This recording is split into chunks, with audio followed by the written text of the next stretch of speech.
Sa ating lahat, praise God. Talaga naman doon pa lang sa awitan natin ay napakasarap damhin yung kabutihan ng Panginoon. So, whether na tayo ay may situation ngayon, patuloy lang tayo magtiwala sa Lord. Amen. At once again, mga kapatid, as a body of the body of Christ, kung meron mang isang nabubulit sa atin, may problema, huwag po natin kakalimutan na ipanalangin sila lagi. Ano po? At igit po sa lahat, tandaan po natin na sa lahat ng pagkakataon, sa lahat ng panahon bilang tayo ay magkakapatid sa Panginoon, tayo po ay isang pamilya. Isang pamilya tayo na magkakasama. Parang kung ano yung nangyayari sa bawat isa sa atin, patuloy nating ipakita na we are one family. Amen po ba? At kung ano man yung mga struggle, agonized situation sa buhay natin, lagi nating iisipin na ang Panginoon po ay mabuti sa ating lahat. So sa pagpapatuloy po ng ating aralin, so last time we are talking about the gospel, and at the same time yung sinasabi ng gospel is all about the Son of the Lord. So nawa po mga kapatid, huwag tayong manawa na mapag-aralan natin to dahil almost in 1 month, meron lang tayong 7 verses na pinag-aaralan. At talaga namang habang pinag-aaralan natin ang mga talata ng Romans, doon natin makikita yung kahulugan ng mabuting balita na ating pinapakinggan sa bawat pagkakataon. And today, we are study about what is Christian. Ano ba ang Kristiyano patungkol doon sa ating mga binabasa. And before that, tayo po muna ay dumulog sa ating Panginoon. Tayo manalangin. Aming Panginoon Diyos na dakila ay tapat, salamat pong muli sa oras na ito. Salamat po sa iyong pag-ibig, salamat sa iyong walang hanggang pagmamahal. And thank you, Father God, for the new life, a new day, to start in and over again. Thank you, Father God, dun sa nakaraang unang buwan ng taon. Salamat po sa pag-iingat, bagamat yung iba sa amin ay dumaan kami sa mga struggle, part ng aming buhay, pero naniniwala kami, Lord, to be a part of your plan. At naniniwala din kami, Lord, kahit na ganun yung magiging sitwasyon namin, meron kaming Panginoon na pinagkakatiwalaan, meron kaming Diyos na kasama upang mapagtagumpayan ang lahat ng mga bagay na iyon. And then we ask the Lord for the Holy Spirit to indwell us. You are our speaker, our teachers, our leaders for this morning. Inaalaw po namin ang iyong banal na Espiritu ang siyang magturo sa amin, manguna at gumabay sa amin upang sa ganun, Lord, sa lahat ng iyong mga salita ay patuloy naming maunawaan ang nais mo pong iparating sa aming kalagitnaan. Salamat po, Lord, sa iyong kabutihan, sa iyo naming itinitiwala ang lahat, sa ngalan ni Jesus.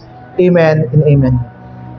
Okay, sa pagpapatuloy po ng ating aralin, last time we are talking about the gospel is all about the Son of God. So napakagandang isipin na ang Biblia pala, ang buong konsepto pala ng Biblia ay ito'y patungkol sa ating Panginoong Jesucristo.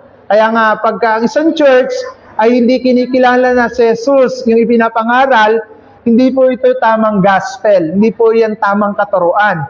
Hanggat si Jesus po ay hindi na ituturo doon sa iglesia, hindi siya tinatanggap bilang Panginoon at tagapagligtas at bilang Diyos, so mag-iisip na tayong mabuti doon. So, yun yung last time. At ngayon, sa pagpapatuloy po natin, ang sabi ng verse 6, nakita natin dyan, "This is also included you, who are the Romes, whom God's called to belong to Christ." May dalawang variation po tayo dyan makikita. Sabi niya dito, including among those who are Gentile who are being called to belong to Christ. So, ang pamagat po na pag-aaral natin, ano ba ang Kristiyano? Yun ang dapat nating maunawaan.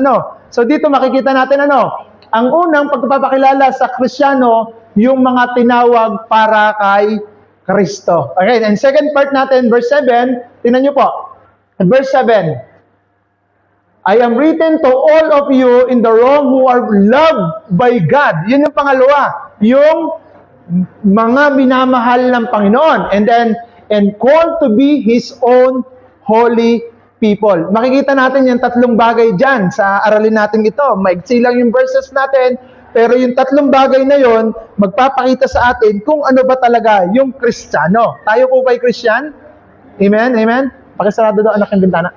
Tayo po'y Christian. Pero before that, bago ko siya simulan, bibigyan ko muna ng counting background ang patungkol dito sa ating pag-aaral. So, ang Roma ay isang epistle at ito'y sulat ni Apostol Pablo. Unang-una, ang recipients po niyan ay para sa mga taga-Roma. Okay? Sila po talaga yung sinusulatan dyan during the time. At ang pinag-uusapan kasi nung unang panahon, pag sinabing taga-Roma, yung mga tao po dyan, mga high-profile person. At sinasabi dyan ay mga mayayaman tao. Yan, ibig sabihin, pag pinag-uusapan yung mga taga-Roma, ito po yung klase ng tao na nasa mataas na antas ng kanilang pamumuhay. Pero ayon dun sa akin na search, nung nakaraang gabi, hanggang kagabi sa akin pinapakinggan, yung taga-Roma pala yan, hati din. Merong mga mayayaman at meron ding mga mahihirap na tao. Pero, the most na kilala sa taga-Roma, pag sinabing usapang Romans, ay yan ay mga mayayamang tao. At ngayon, ang Romans din, napakadami nilang paniniwala o tradisyon. Doon po nagmula yung ating paniniwalang kulturang Pilipino. So, yan po yung mga taga-Roma. At sabi doon, yung mga taga-Roma na yan, ang mga naninirahan dyan, both the Jewish and the Gentile believers. Ayon pa nga po doon sa napakinggan ko kagabi na pagsasiyasat, itong Roma, hindi po si Paul ang nag-stabilize ng church dyan. Hindi po si Paul. Hindi rin po si Peter. Na ngayon, makikita natin yung malaking kamalian sa ating paniniwala na sabi daw si Peter ang nagbuo ng Church of Rome. Kaya ang Rome may kinikilalang papa. Kasi kung sino yung taga-tagawid doon, merong papa. Pero itong si Paul, binasa ko dito sa Romans, hanggang dun sa Romans 16:16. Okay, familiar siguro kayo doon, ano? Magbatian kayo. Okay. Hanggang doon sa Romans 16:16, meron doon 35 persons na binanggit ang Romans. At ni isang mention sa pangalan ni Peter doon, hindi. Kaya dalawa kagad makikita natin na may mali. Si Peter, kinikilala ng Romans as a first pope. Okay, a first pope. Pero pag tinignan natin, si Peter may asawa. Oo, may bianan nga siya eh. So, may asawa po siya, no? So, malinaw yon. So, ibig sabihin, ito yung Romans na both the Jewish and Gentile believers ay meron po doon. Ngayon, ang issue din dito sa Romans, nung kapanahunan na yun, ay tungkol sa pagkain, yung mga pinagbabawal na pagkain. So, yan po yung konteksto ng Romans. At dito, bawat isang tao noon, dahil sila'y nasa ilalim ng batas, they are looking a lifestyle living. Lagi sila nagbabantayan. Kasi nga, katulad kanina nung itinuro ko sa the first part na ating pag-aaral, pag tayo'y under law, we always looking the act of others. Yun yung nagkakamali doon. Kaya nga, it's easy to judge someone dahil kinikilala natin ang ating sarili, matuwid, ganito, gayaan. Yan yung Romans. So, ang Romans din, ang pinagmulan ng pananambahan sa iba't ibang klaseng Diyos. Yan ang ibig sabihin ng Romans. Ngayon, paano ba naitayo ang Church of Romans? Naniniwala tayo doon sa time of Pentecost, may mga visitor doon na galing taga-Roma at sila po yung nakasaksi ng pagdaloy, ng pagbaba ng Holy Spirit doon. And then after that, the Pentecost, nag-scattered na yung mga naka-witness nung kabutihan ng Panginoon.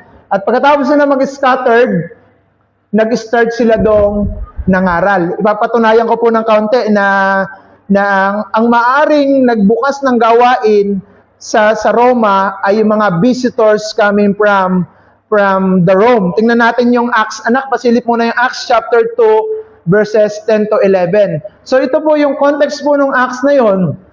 Nung panahon, before the ascendant of heaven of our Lord Jesus Christ, ang witnesses po doon, yung mga believers, the followers of Christ. And the same time, yung mga apostol, talagang nakita nila kung paano umakyat si Jesus doon sa kalangitan. And then after that, bumaba po yung banal na Espiritu. Gawa, chapter 2, verses 10 to 11. So ipapaliwanag ko ng konti para makita ninyo paano nabuksan ang gawain doon sa Roman. So dito, ayan o. Egypt, in the area of Libya around Cyrus, the visitor from Rome. So madaling salita po yan, ang context niyan ay patungkol doon sa Pentecost. Na ibig sabihin, itong mga taong ito na andun nung kapanahunan na yon, kasama yung mga visitor from the Rome. Ngayon, yung mga visitor from the Rome, verse 11 anak. Verse 11. Okay. Both the Jews and converted to the Judaism, certain and Arabites. Ano ibig sabihin nito? Silang lahat ay na-convert to become a Christian. Nung naranasan po nila ang kabutihan ng Diyos nung panahon ng Pentecost, sila po ay nag-scattered. Nung naranasan nila yung biyaya ng Panginoon, saan man sila taga ron, kung sila ay taga Arab, kung sila ay taga Egyptians, ipinangaral po nila yung mabuting balita tungkol kay Jesus. Okay, nakukuha nyo?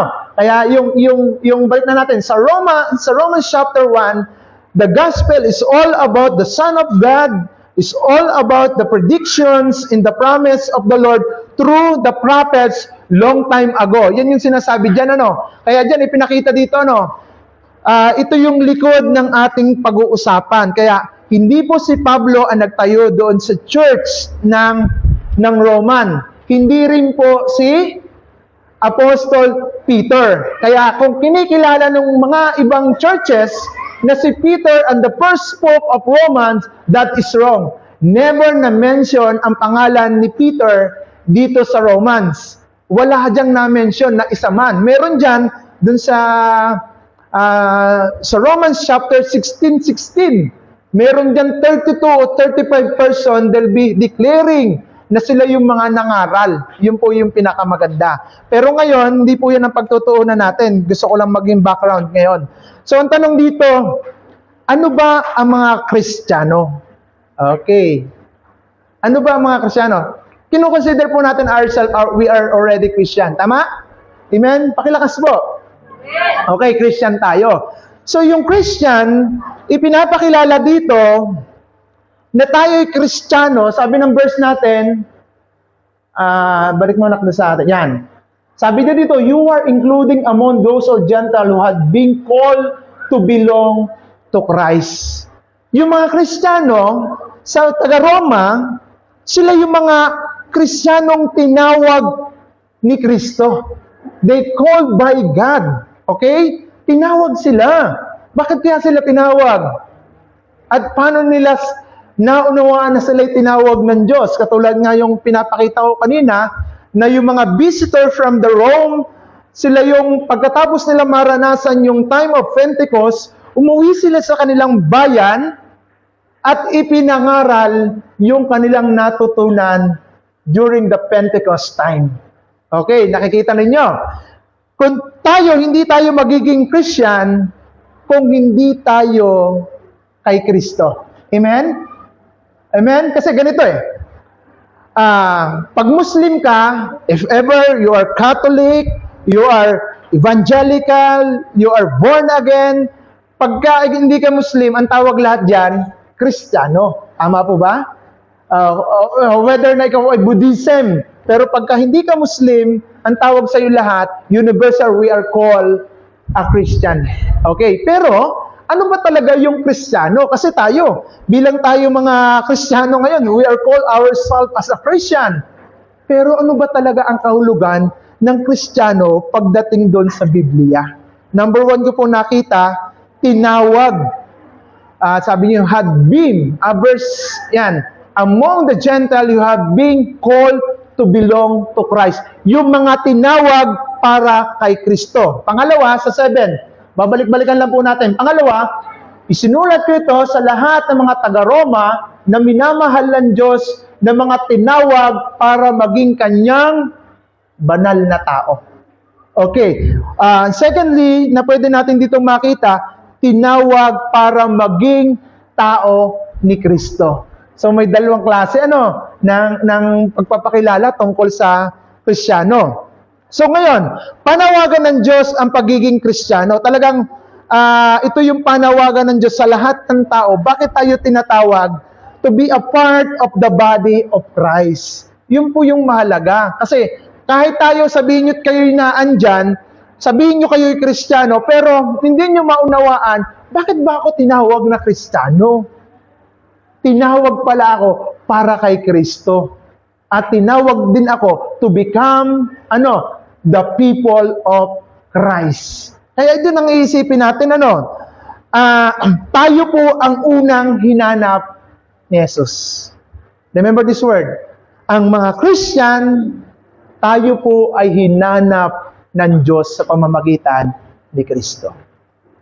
Hinanap tayo niya. Kaya nga kung minsan, ito yung problema natin mga Kristiyano, dahil sinabi mo, tinanggap ko naman si Kristo, kasama ko siya. Parang, we are by works. Nakita niyo sa Sunday school natin kanina? Parang pinagtrabahuan ko, pagiging Kristiyano ko. Tama? Minsan ganun tayo. Kaya ako, Kristiyano, kasi sumama ako sa simbahan, sumama ako sa pagpipray, sumama ako sa ganito. Alam niyo po, mayroong 3 klase ng effective sa pagkakatawag sa atin ng ating Panginoon. Mamaya, babahagi ko po yan sa inyo. Itong tandaan nyo, una tayong hinanap ng Diyos sa pamamagitan ni Kristo. Kasi ganito, number 1, ano ba yung sinasabi na sa verse 6, anak? Verse 6. Mahalaga kasi, ang pag-aaral kasi ng Bible, mga kapatid, kaya huwag kayo mapapagod sa akin. Yung word na, anong basa dito? Call. Alam niyo po yung word na call, hindi tayo tinawag ng Lord to the ministry. No, hindi tayo kagad tinawag for the ministry. Tinawag tayo ng Diyos dahil tayo ay mapapahamak at tayo ay naliligaw. Amen? Kaya nga nung hindi tayo Christian, yung salitang ugat na, iyan, I am nothing. I am nothing without Christ. Kaya nga, pag ang isang Kristiyano pinag-uusapan natin ngayon, ano po talaga ang pagiging Kristiyano ko? Tinawag tayo ng Panginoon to belong to Christ, and then also we call by God to be His own people.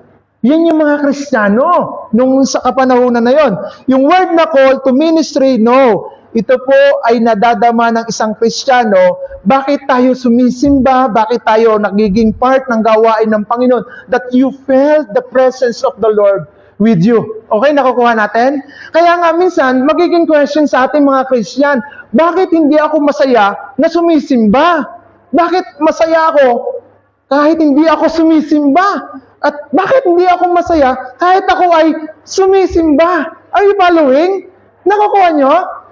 Kasi sabi ng Panginoon, the Gentile, to those who are Gentile who have been called to belong to Christ. Kaya pala ako nagpipray, kaya pala ako nagpipreach dahil I felt the presence of the Lord with me. Nakukuha nyo? Kaya pala ako, minsan, gusto natin magpaawit, gusto natin manguna sa gawain, gusto natin mag-lead.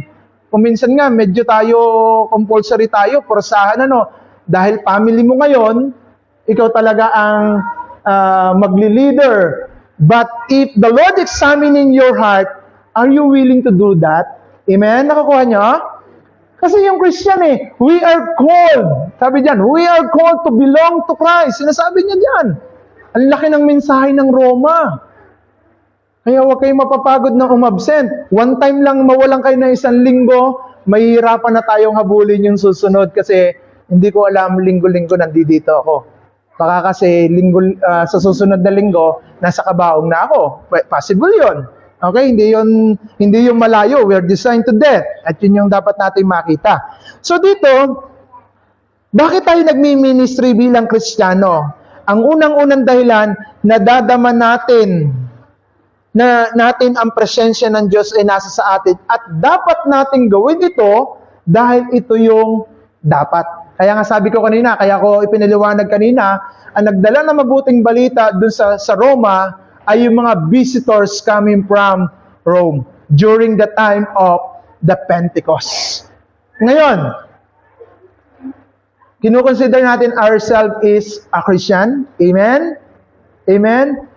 Kung Christian tayo, dinadala din natin yung nararanasan natin sa Panginoon sa family natin. Nakukuha nyo? Nakukuha nyo? That is a Christian who belong to Christ. They call to belong to Christ. Pangalawa, And general call, kasi yung pagkatawag na ito, hindi ito inaano yung hindi iniimbento ang pagiging Kristiyano. Hindi yung kabarkada mo, pag sumama sa simbahan, Kristiyano na. Tama? Yung pagiging Kristiyano, hindi ito invented. Kasi, ang pagiging Kristiyano, the time that you are already saved. Amen? Nakakita nyo? Is already saved. Pag sinabing Kristiyano, is all about the salvations that given our Lord Jesus Christ through our faith. Kaya nga kung minsan, iisipin nyo mabuti, Kristiyano ako, is it to neglect our responsibility as a Christian? It's easy to neglect as a part of the body of Christ. Isipin niyo yung mabuti. Kaya ang linaw eh. You are including among those Gentiles who have been called to belong to Christ Jesus. Isipin niyo yung mga kapatid na ang general call pala natin, hindi iniimbento ang pagiging Kristiyano. Hindi ko mo nakaupo tayo dyan, kasama tayo dito for this morning, you are consider yourself as a Christian. Hindi yun eh. Ang tinutukoy tayo dyan, we supposed to be here that because we know we are already saved. We know we are called by God to belong to Jesus. Yun yung kalaliman po ng Kristiyano. Kaya nakakapagtaka eh. Pag madali tayong kumalimot sa gawain, sa itinuturo ng Panginoon, sa buhay natin, doon tayo mako-question, you are truly belong to Christ? Baka you are truly belong to your farm. Or maybe you are truly to become your laundry. Di ba? O kaya, you are truly to belong to your works. That because your works is also your God.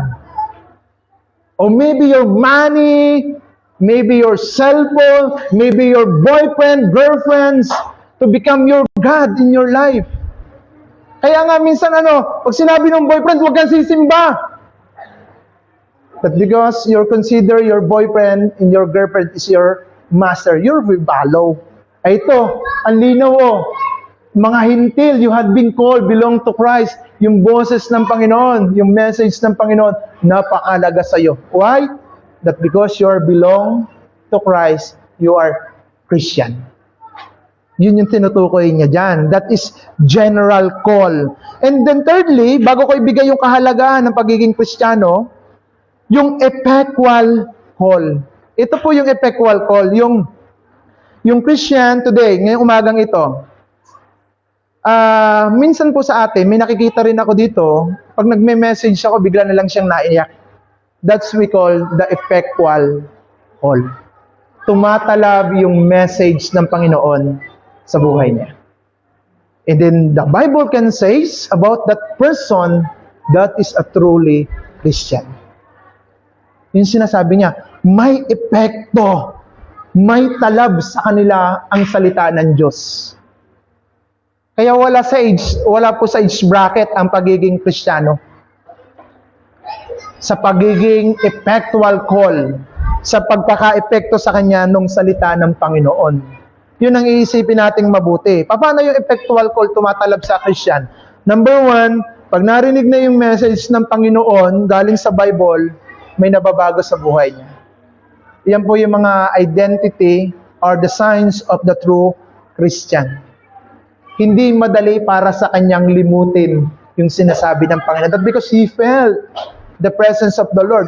Maging yung pagtutuwid ng Diyos dito sa mga Kristiyanong ito ay talagang nauunawaan nila. Yun yung effectual call.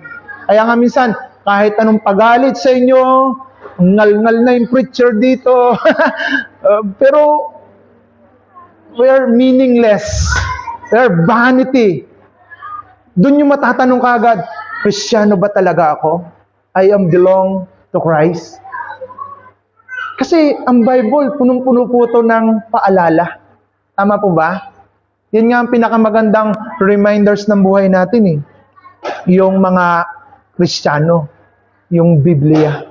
Kaya isipin natin mabuti dito pa lamang. Sabi diyan sa verse 6, kayo'y kabilang sa tinawag na maging mga tagasunod ni Kristo. Kaya nga sa ibang mga denomination na katulad natin, talagang every believers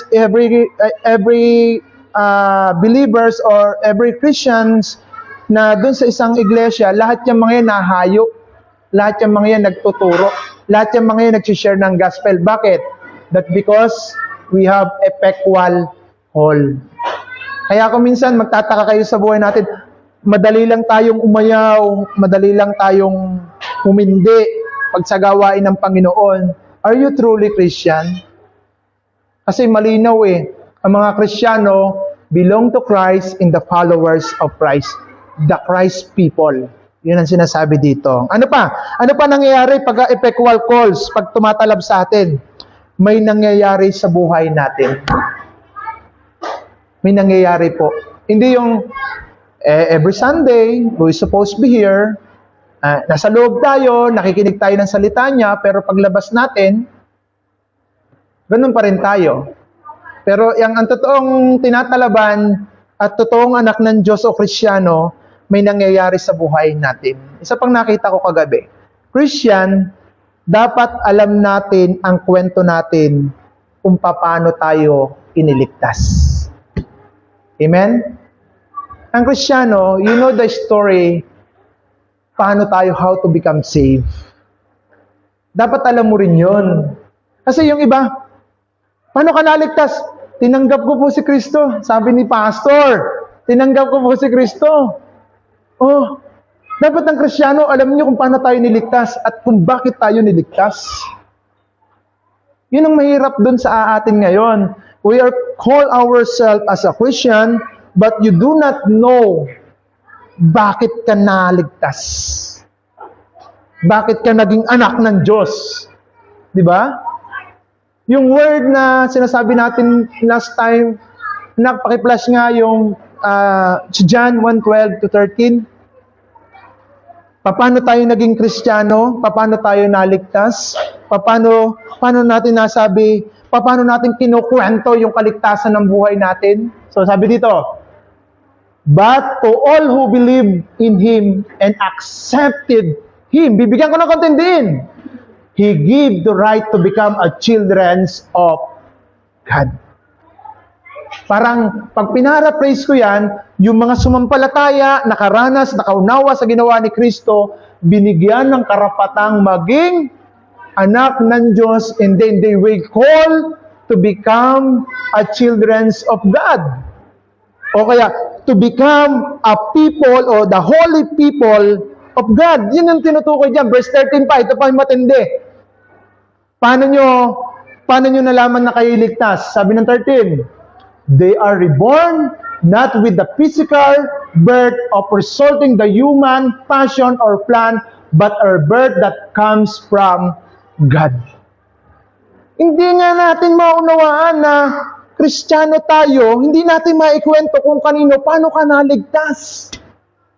Yung iba naman, umanib po ako dito. Oh, sinabi ba ng Bible, umanib ka dito, maliligtas ka? Sinabi po ba yon? Wala, balikan natin yung 12. Balikan natin yung 12 anak dyan, sa 12. Malinaw But all who believe in Him and accepted Him, He gave the right to become a children of God. Wala namang sinabi na umanib ka dito, maliligtas ka. Umanib ka dito, Kristiyano ka kaagad. Ay, ang totoong Kristiyano, alam ang kwento kung paano siya naligtas. Tinatandaan po natin sa pagiging Kristiyano natin, ang tatakbo ng Kristiyano, you're already saved. Amen? So, Christian po ba tayo? Ay, salamat. Wag po kayong mananawa ha. Uutay-utayin natin sa biyaya ng Diyos yung kahulugan ng pagiging Kristiyano. Ngayon, pangalawa, balik natin anak doon sa Romans, doon pa rin, sa verse 7. Tinawag tayo para kay Kristo. Yun ang dapat nating maliwanagan din. Pangalawa, tinawag tayo para kay Kristo. Ngayon, paano mo masasabi na tayo ay tinawag at inaring mga tao ng ating Panginoon? Isa lang pong alam pong indicator, nauunawaan natin yung gospel. Ano niyo po yung gospel? Good news. Okay? Mabuting balita o kaya yung ebanghelyo. Ano po ba yung ebanghelyo? Si Jesus isinilang, pinarusahan, ipinako sa cross. Okay? Namatay. Okay, namatay. At nabuhay ng muli. That is the simplify of the gospel. It's all about Christ. Ngayon, ang Panginoon Diyos ang lumapit sa atin. At nadama mo dapat yun. Okay? Paano ang patunay yan? Sa John chapter 6. Siguro, John chapter 6 verse 49. Tingnan natin ito. Kailangan, ang Panginoon Diyos ang unang lumapit sa atin. Paano yon? Bago pa habang pina-flash yung John chapter 6 verse 49. Di ba sabi nung John 3:16? For God so loved the world. Tama? That give the only begotten Son. Isipin nyo, sino ang lumapit sa atin? Sino ang lumapit sa atin? Si Jesus. Isinend ng Father, itong si Jesus, para ipadama ang kanyang pagmamahal. Iyan ay pinadama niya yun eh. Anak, yung next, part niyan.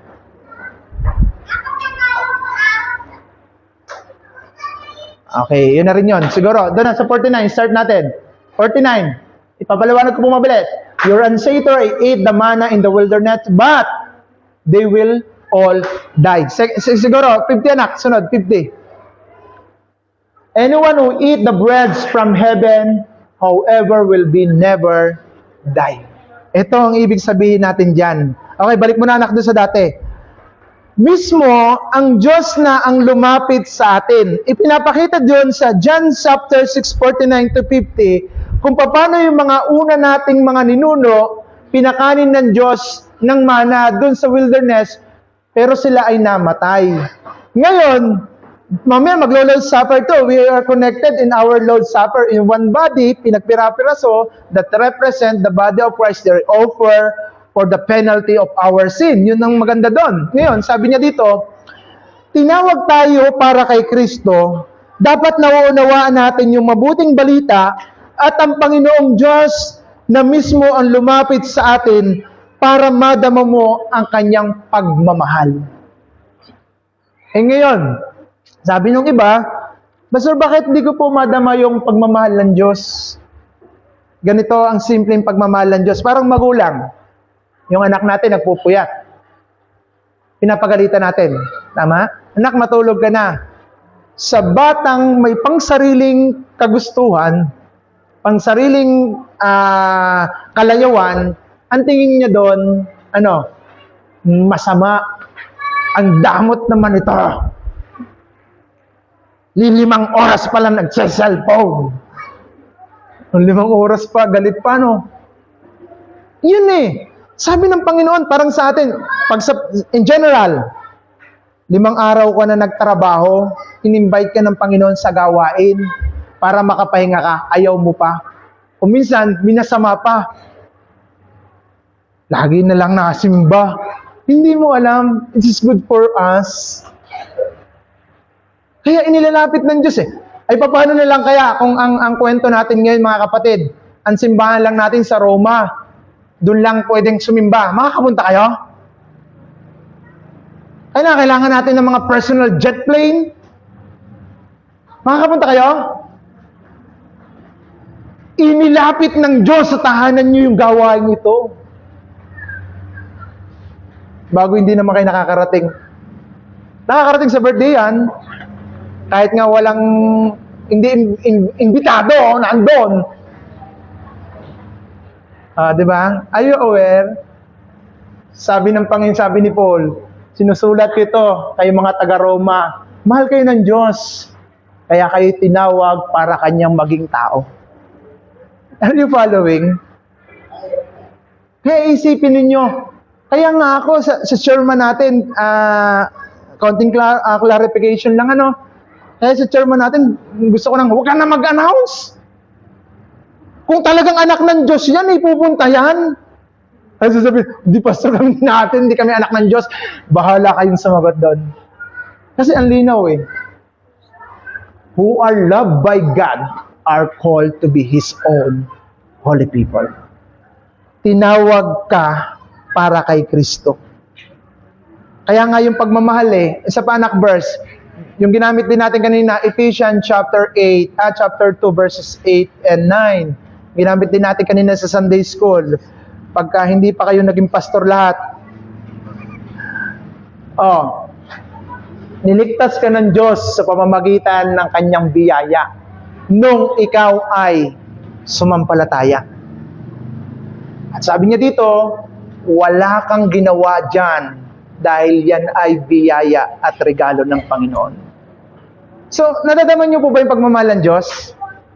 Kaya mamaya dito, pag nararamdaman nyo, pwede nyo na ulit tanggapin ng Panginoon sa buhay nyo Kaya kailangan mahadaman nyo, hindi ko mo presence ako.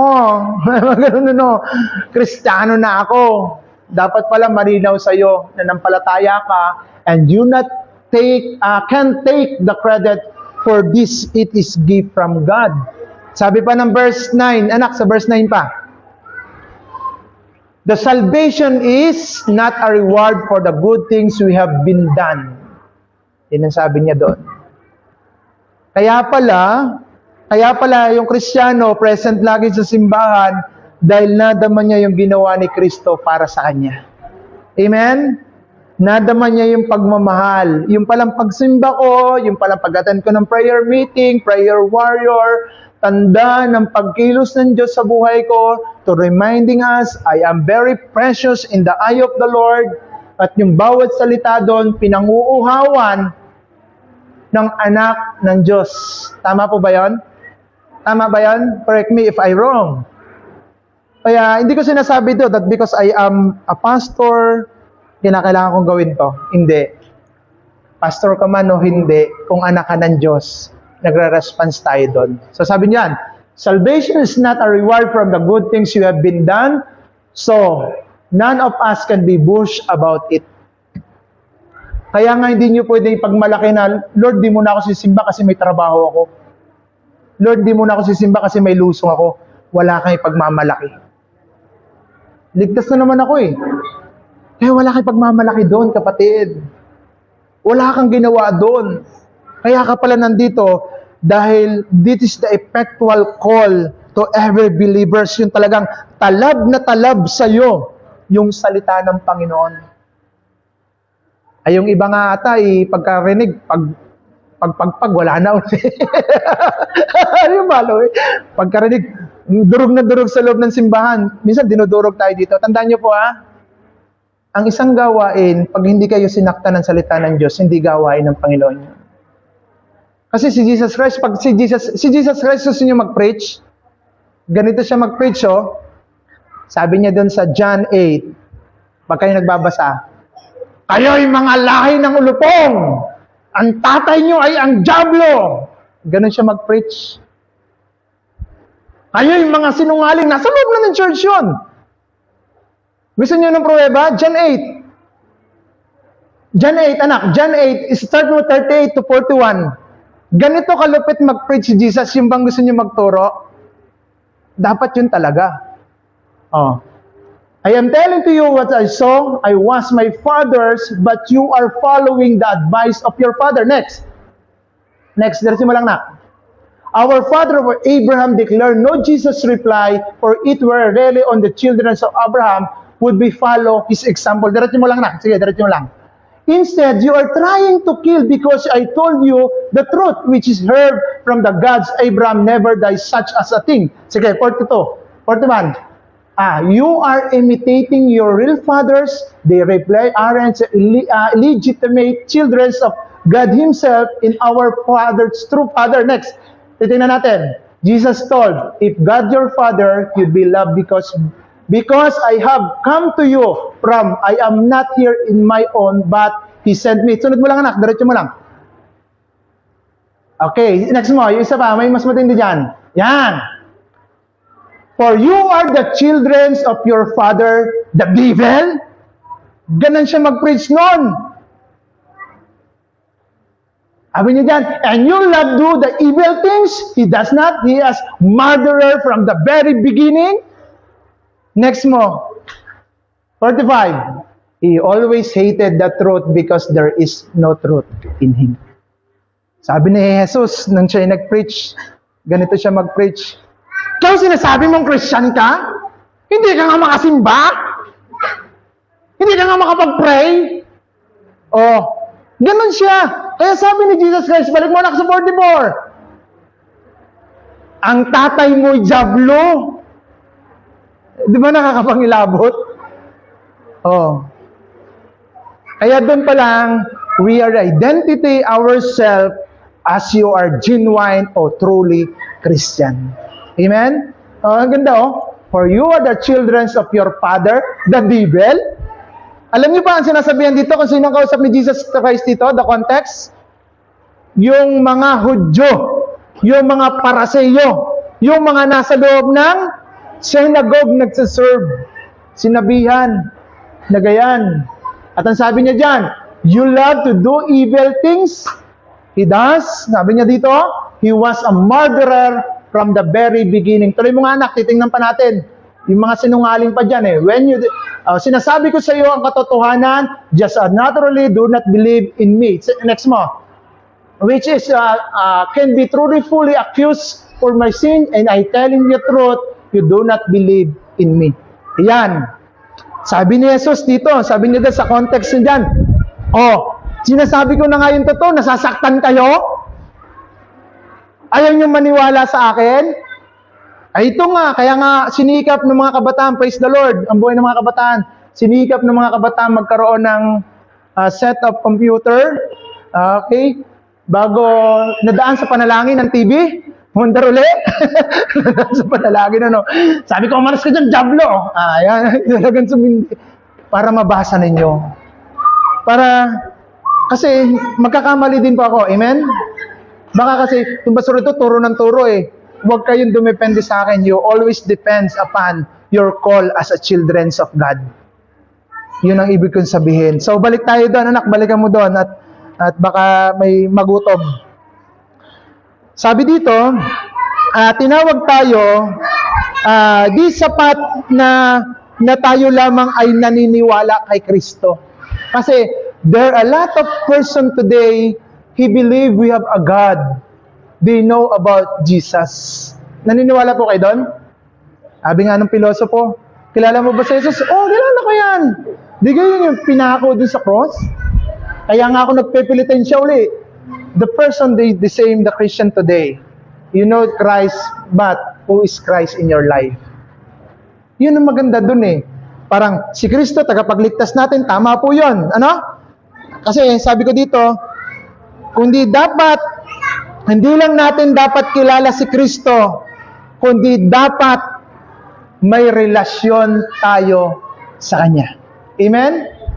May relasyon tayo sa Kanya. We know our Lord Jesus Christ is our Lord, tama? Is our Master. Ayan, yung pagdating pa lang dun sa Master, pag Lordship na lang muna, starting Lordship.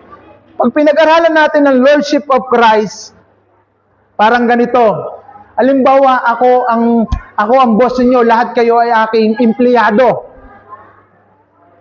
Pag sinabi ko sa inyo, dahil ako ang inyong boss, kayo empleyado ko, walang absent.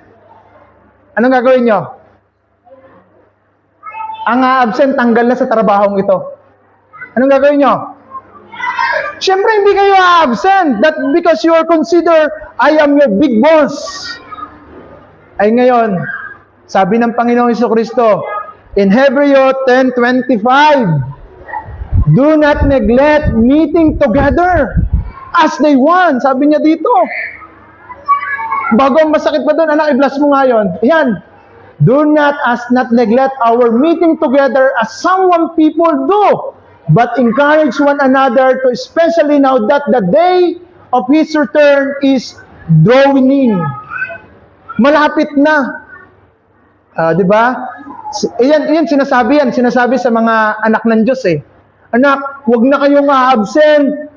Ay pagkasabi kong wag absent, lalo nag-absent? Ay dito, sabi ng Bible, huwag niyong kalimutan na may prayer meeting, may Sunday school. Wag na muna kayong sumimba dun sa iba niyong church. Dito na muna. 8:30, we're starting. At ang sabi dito, katulad ng ginagawa ng iba. Ay ang problema naman, katulad ng ginagawa ng iba, late din. O as a do some. Ay paano pa makakapag-encourage ng bawat isa? Ay si pastor naman, 9 pa yung mag-i-start. You're wrong, 8:45 will be start. Nakanta ko kahit ang boses ko ay hindi pwedeng kumanta. Ayan na naman. At sabi niyan, especially, ito yung pinakamaganda, lalo na nalalaman natin nalalapit na yung araw ng Panginoon. Yun ang ibig sabihin. Bakit ko tinuturo din ito mga kapatid ng truly Christians? Hindi lang basta naniniwala kay Kristo, kundi tandaan niyo itong word, dapat may relasyon kay Kristo Jesus. Diba? Ginamit natin kanina yung 1 John 1:12, ano? At ano pa ang pagkakakilala nyo kay Jesus? Anak, i-flash mo nga, John 14:6. Alam niyo po yan, ano? Ako ang daan, ang buhay, at ang kamatayan. Hindi. Jesus told him, I am the way, the truth, and the life. No one can come to the Father except through me. Dapat malinaw ito mga kapatid. Pakitapik po yung katabi ninyo. Sa langit na kayo? So sabi dyan hindi lang dapat tayo naniniwala tungkol kay Kristo, hindi sapat yung naniniwala lang tayo, kundi dapat may relasyon tayong totoo kay Jesus. Okay? May relasyon tayo kay Jesus. Ayun yung padalawa. Pangatlo, balik natin anak dun sa sa verse 7 natin, sa C. Ano pa mga Kristiyano? Who are loved by God. Mga minamahal ng Diyos. Last time we are, nag-preach din ako sa inyo yung sa Thessalonians chapter 1:1-7. Alam nyo, He has chosen by God. Kasi sabi diyan, facing a severe suffering, pero sabi niyan, they continue the experience to joy. Nabasa niyo yun doon? Sabi niya, yung mga Kristiyanong pinili ko, He chose by God, dumadaan sa matinding suffering, severe suffering, sabi doon, o much afflictions. Pero hindi nila nadama yung problema. They must be experience the joy of salvations.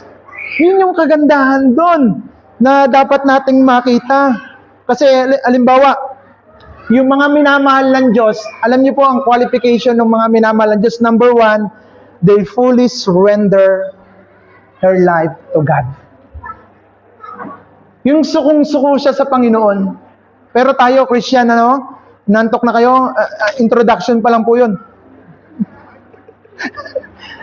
Di ba tayo, konting pagkakataon lang, sukong-suko tayo. Yung anak nyo lang, makulit pabalik-balik dyan. Ako nga, hindi nakukulitan eh. Okay na okay sa akin. Kahit nga mas maingay pa sa akin, okay lang eh. O talaga lang ayaw ninyo sa Panginoong Hesus, baka hindi kayo nagmamahal sa Kanya. Pero kung tatanungin nyo, mahal ba ako ng Diyos? Anong sagot doon? Sobra, binigay niya nga yung Kanyang sarili para sa atin. So yun yung patatlo, yung mga Kristiyano, sila yung mahal ng Diyos. Okay? And then lastly, last na lang po ito, mga mahal ng Diyos. Silipin natin, yung mga Kristiyano, mahal yan ng Diyos. Bakit? Paano naman natin ma-fulfill yung pagmamahal ng Diyos? Number 1, ito po, isulat ninyo kung gusto nyo. Number 1, yung mga mahal ng Diyos, tinuturuan ng Diyos. Tinuturuan ba tayo ng Diyos? Yan, magpaturo naman po tayo. Yun ang maganda doon. Yan ang number 1 indicators of God's love, yung love by God. tinuturuan siya ng Panginoon. Ay ngayon, paano ka tuturuan ng Diyos kung wala ka nung linggo, bago hindi ka pa nagbabasa ng Bible? Sino nagtuturo sa'yo? Sabi ng mundo, huwag na muna sumimba, lumusong kayo. O sino nagtuturo sa inyo yan? Yun ang mahirap doon. Kaya kung minsan Christian tayo, ayaw, kung Christian kayo, dapat nagpapaturo tayo sa Lord. Yun ang dapat natin isipin. Pangalawa, hinahanap ang presensya ng Panginoon. Alam niyo po, dito, may pamilya dito, pag nawala yung nanay sa bahay, di baling mawala yung tatay, ikot yung mga anak. Hinahanap yung presensya ng kanyang nanay. Yung iba naman, kahit wala na yung nanay maghapon, basta na doon si tatay.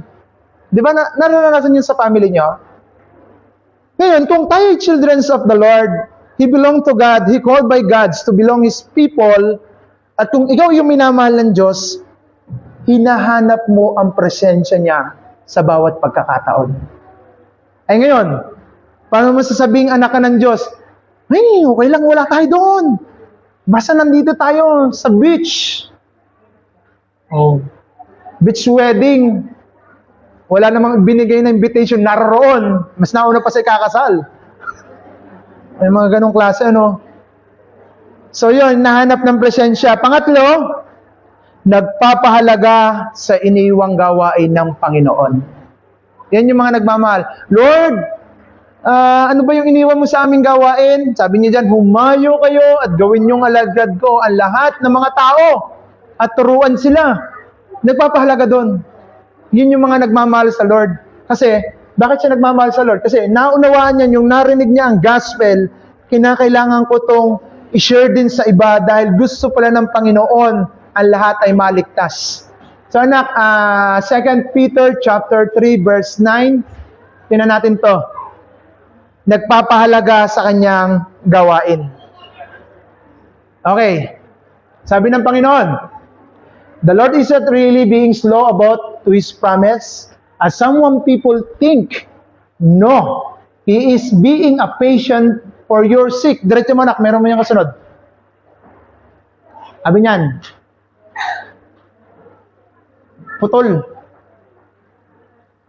Balikan mo lang. Tagalogin ko na lang yung bumbo niyan. Sabi niyan, ang Panginoon ay hindi nagpapabaya sa kanyang pangako gaya ng ginagawa ng ilan o iniisip ng ilan. Binibigyan niya lahat na makapagsisi sapagkat hindi, ayan pala eh.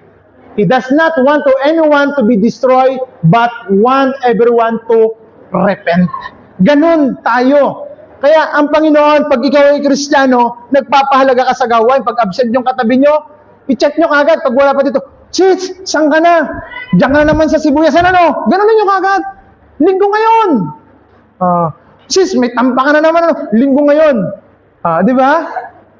That is, nagpapahalaga tayo dun sa iniwang gawain ng Panginoon. Kasi, maybe our Lord Jesus Christ, He does not want to anyone to be destroyed. Sa iba yan, hindi siya nagnanais ang sino man ay mapahamak. Kundi ang lahat ay gusto niya ay maligtas. Yung word of repent, halimbawa, ito ang tao, napol ang tao sa kasalanan. Yung word of repent, balik. Gusto ng Panginoon, bumalik ka sa Kanya. Yan ang pagmamahal ng Panginoon. Dapat nating makita. Pangapat, nagpapahalaga sa ginawa ni Kristo doon sa cross ng Calvary. Kaya lagi natin dinideclare, paano ka naligtas? Ito, sasagutin na natin. Dahil si Jesus ay namatay at nabuhay na muli. Sinampalatayaan ko ang kanyang ginawa.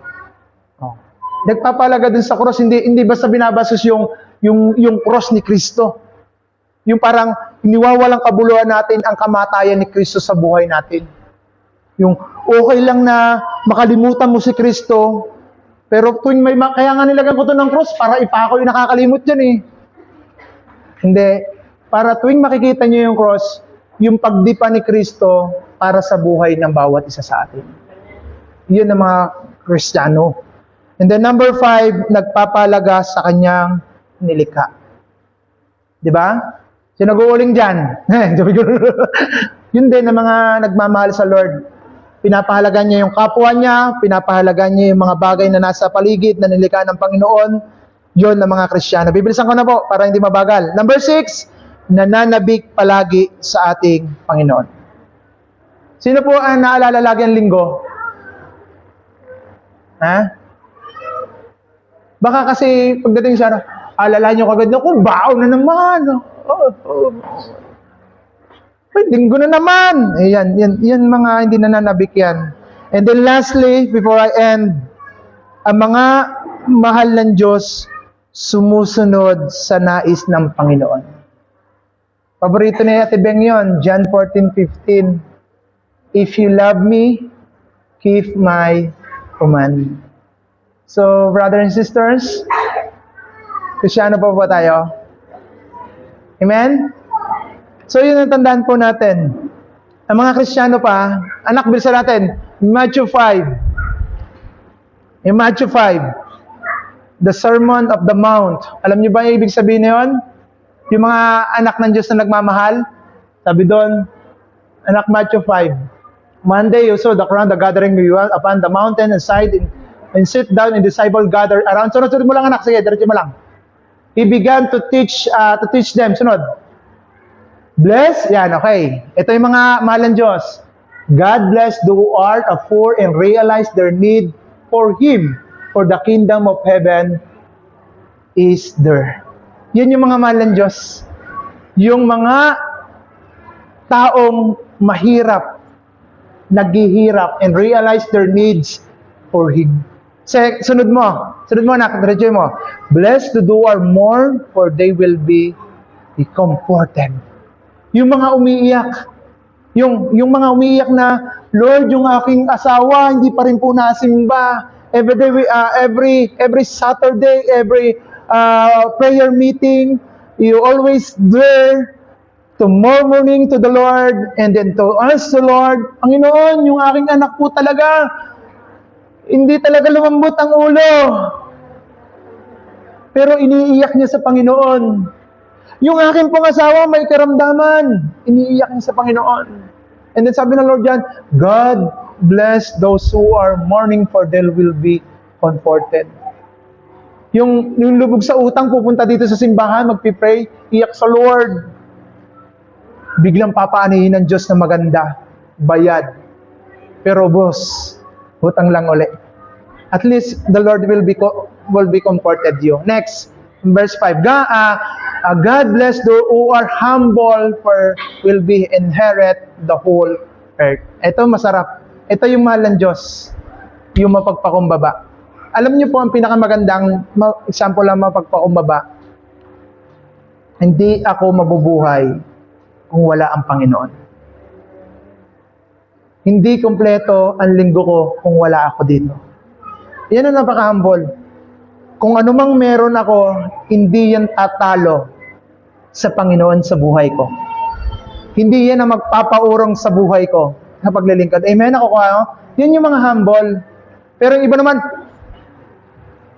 hindi naman ako sisimba. Tawag ni Sir eh. Ganun ano. You're not humble. Napaka-bushful mo. Next, verse 6. God, those who are hunger and thirsty for the justice, they will be satisfied. Yung ito yan eh. Mahal ng Diyos yan. Lord, bakit po sila pinagpapala mo? Lagi naman ako nasimba. Bakit sila yung pinagpapala? Lord, lagi ako nagpipray. Bakit kami may sitwasyong ganito?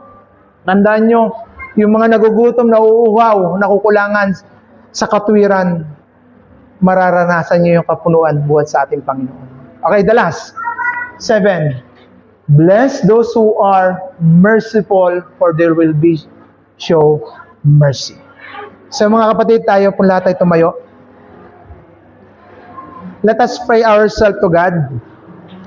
Alam nyo mga kapatid, simplihan lang natin. Ang tunay na Kristiyano, nagpapahalaga kay Kristo. Amen? Ipon nyo kaya ang dibdib nyo. Try nyo touch ang dibdib nyo. Yan kayang puso na yan, talagang honors of our Lord Jesus. Okay? Or maybe, your heart, yung puso nyo, baka pag-aari lang ng boyfriend nyo, ng asawa ninyo. That is wrong. Your heart is belong to our Lord. Amen? Kaya, let us pray to our God. Sa pagkakataon ito, I will give you 30 seconds to pray yourselves, to ask to the Lord, and to ask yourself, Panginoon, Kristiyano ba ako? Sabihin niyo yun. Kasi, ang hirap, you are more than 20 years Christian o 30 years or more on Christian, pero hindi mo alam kung bakit ka naging Kristiyano. Na hindi mo rin alam maaari kung paano ka naligtas. So tanungin natin sarili natin. And then after that, we ask for the enlightenment coming from the Lord God through the Holy Spirit na naka-indwell sa atin o within us. God is always available. They have a mighty power to enlighten our faith unto God. Isipin natin yon. Panginoon, kung Kristiyano po ako, bakit it's easy to neglect a meeting together? Bakit po ganon?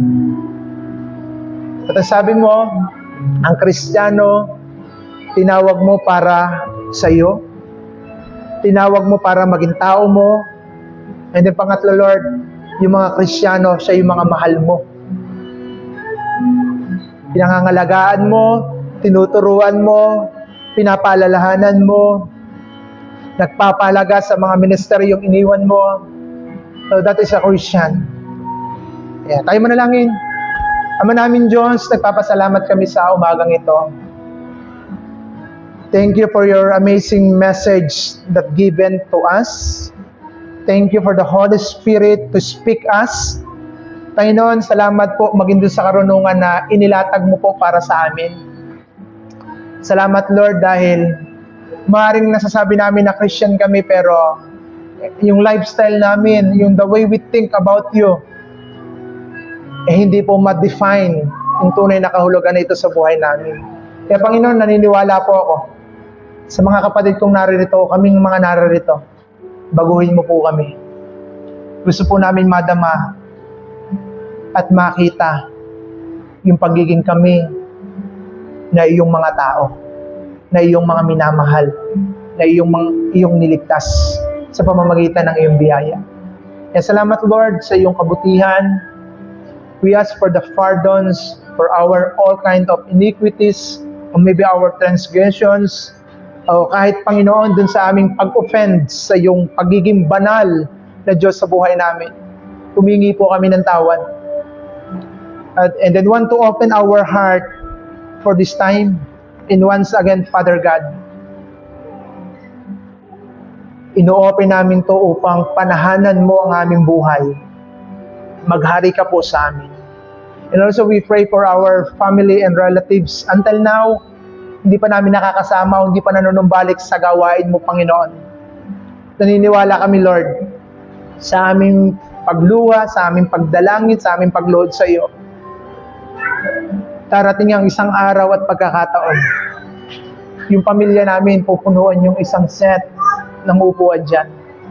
And salamat, Father God, maging sa mga kapatid namin na nalalayo, nanlalamig. Patuloy din namin pinagkakatiwala sila, Lord. Baguhin mo po sila, samahan mo po sila. At patuloy mong pagharian ang buhay nila. And then, thank you, Father God, sa amin po mamaya pag-uwi. Lalabas po kami dito na may klarong pananampalataya, na mayroong klarong relasyon sa iyo. Sa iyong bugtong na anak na siyang namatay dun sa cross para bayaran ang aming mga kasalanan. Kaya salamat, Lord. Salamat for everything you have been done to us. At hindi lang doon sa ginawa mo, sa mga gagawin mo pa po sa amin. Nagpapasalamat po kami. Kaya salamat sa iyo po nga po riyan. Pasasalamat sa ngalan ni Jesus. Amen and amen. God bless us all po.